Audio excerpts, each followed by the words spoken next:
right, next up is the table. Super simple trick, but it's got a couple little technicalities, so let's go through it.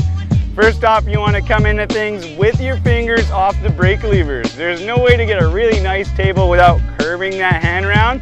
So your first step is going to be to hit that jump, fully fingers around the grip. All right, coming in with no fingers on the brakes. This feels a little weird, but it's good practice so that when we curl our hand, it won't feel weird. All right, so we've hit the jumps a couple times with our full 4 fingers on each hand around the grips, no fingers on the levers. It's time to start curling our hand over. That's gonna let us tip that bike over a lot. You can see when I don't curl my hand, I can only get that far and it looks super wonky. So we don't wanna have this chicken wing going on. Let's make it real clean, looking good like the photos and videos we see out there. So we wanna curl it like this with the wrist.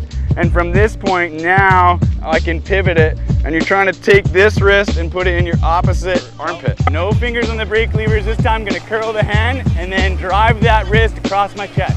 Here we go, curl, drive, in. All right, so the last step we're gonna do now is just add a little bit of toe work. This is really gonna get you clearance from the saddle.